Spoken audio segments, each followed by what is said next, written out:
Sir, ಇವತ್ತು CM ಅವರ ವಿರುದ್ಧವಾಗಿದ್ದಂತ ಪ್ರಕರಣಕ್ಕೆ ಕೆಲವೇ ಕ್ಷಣಗಳ ತೀರ್ಪು ಬರಲಿದೆ. ಏನ್ ಹೇಳಕ್ ಇಷ್ಟಪಡ್ತೀರಾ? ಕೆಲವೇ ಕ್ಷಣಗಳಲ್ಲಿ ಬರುತ್ತೆ.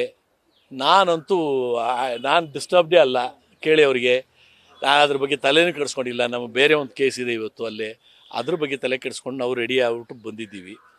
ಇದು ಏನು ಬಂದರೂ ನನಗೇನಂತೆ, ಈಗ ನೋಡ್ರಿ, ನಮ್ಮ ಕೆಲಸ ಕೋರ್ಟ್ವರೆಗೂ ತರೋದು ನಮ್ಮ ಕೆಲಸ. ಕೋರ್ಟ್ನವ್ರು ಬೇಡ ಅಂತ ಹೇಳಿದ್ರೆ ಆಯ್ತು ಬಿಡ್ರಿ. ಸರ್, ಖಾಸಗಿ ವ್ಯಕ್ತಿ ಕೊಟ್ಟಂತ ದೂರಿನ ಮೇಲೆ ಪ್ರಾಸಿಕ್ಯೂಷನ್ ಕೊಡುವಂತ ಇದೆ ಇಲ್ಲ ಅಂತೇಳಿ ಎಲ್ಲ ವಾದ ಆಗಿತ್ತು. ಖಾಸಗಿ ವ್ಯಕ್ತಿ ಕೊಡಬಾರ್ದು ಅಂತ ಇದೆ, ಬಟ್ ಖಾಸಗಿ ವ್ಯಕ್ತಿ ಕೊಡಬೇಕು ಅಂತ ಹೈಕೋರ್ಟಿಂದ ಆದೇಶ ಬಂದಿದೆ 2023ರಲ್ಲಿ. ಆ ಆದೇಶದ ಬಗ್ಗೆ ಅವ್ರಿಗೆ ಗೊತ್ತಿಲ್ಲ ಅಂತ ಹೇಳಿದ್ರೆ ನಾನು ಏನು ಮಾಡೋಕ್ಕಾಗುತ್ತೆ? ಪಾಪ ಡೆಲ್ಲಿಯಿಂದ ಬಂದವ್ರಿಗೆ ಕರ್ನಾಟಕದ ಆರ್ಡರ್ ಗೊತ್ತಿರಲ್ಲ, ಅದಕ್ಕೆ ಅವ್ರಿಗೆ ಮಾತಾಡೋದು. ಸರ್, ಒಂದು ವೇಳೆ ತಮ್ಮ ವಿರುದ್ಧವಾಗಿ ಆದೇಶ ಬಂದಂತ ಸಂದರ್ಭದಲ್ಲಿ sir, Supreme Court, the battle is on. Thank you. ಇದಿಷ್ಟು ದೂರದರಂತ ಡಿ.ಜೆ. ಅಬ್ರಹಾಂ ಅವರ ಮತ್ತು ಇವತ್ತೇನಾದ್ರೂ ಸಿದ್ದರಾಮಯ್ಯ ಅವರ ಪರವಾಗಿ ಆದೇಶ ಬಂದಿದ್ದೆ ಆದಲ್ಲಿ ನಾವು ಆದೇಶವನ್ನು ಪ್ರಶ್ನಿಸಿ ಸುಪ್ರೀಂ ಕೋರ್ಟ್ನ ಮೊರೆ ಹೋಗ್ತೀವಿ ಅನ್ನೋ ಮಾತನ್ನು ಹೇಳ್ತಿದ್ವಿ. ಕ್ಯಾಮ್ರಾ ಪರ್ಸನ್ ಮಧು ಜೊತೆ ಶಿವಕುಮಾರ್, ನ್ಯೂಸ್ ಫಸ್ಟ್, ಬೆಂಗಳೂರು.